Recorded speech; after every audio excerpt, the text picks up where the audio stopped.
Hi, it's me again with Corel Draw Tips and Tricks, Part 2. I thought I could take this color, and if you didn't watch Part 1, you're going to be a little bit lost. Trying to make it a little bit better by having this go these dark colors to this lighter color on this dark blue area of the globe, I guess.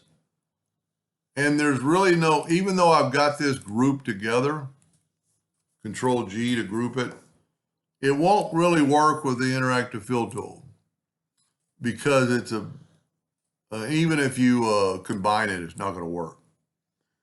It just doesn't work because it's actually stalling my computer out. See, it just doesn't work. So then I thought, I hit it again. Instead of trying to fill in all those places, and as a matter of fact, that looks pretty good in a way, but we're going to fix that. Instead of trying to, when we had to fill in all those spots of the darker blue, we need one solid spot. So I'm going to take my 2-point line and I'm going to go from right there to right there, from right there to right there, get the 3-point curve line. Now in this, all you have to do is stay into this blue, go from there to there, because we're going to put it in the back of the page. So that doesn't really matter. So now let's move this out of the way. And hopefully we don't have a leak. I'm going to go ahead and use my rectangle in case I have a leak. And grab the Smart Fill tool. You fill that in, and thankfully I don't have a leak.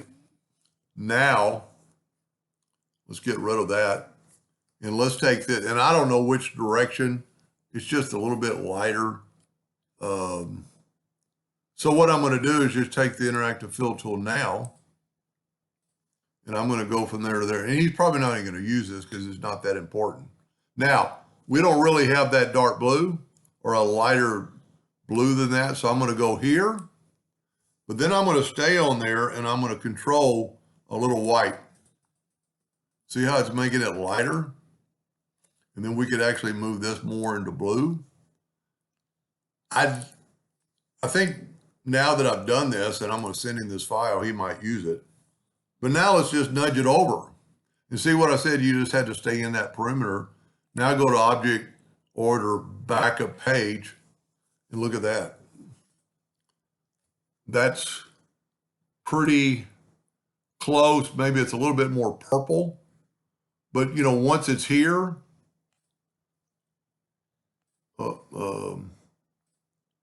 might have to move it. Yeah. Well, you know what? That's all the groups. I could go here, interactive fill tool. There we go. And then we could put a little more, you know, select that and put a little more blue into it. And then maybe darken this up a little bit more here. And you could play around that till the cows come home. I think that looks pretty good. What I like about this, it's always the last color picked is still there. So, you know, you could go and then you could move this bar in some. That's pretty cool. Anyway, I hope that helped him a little bit. Thank you for watching.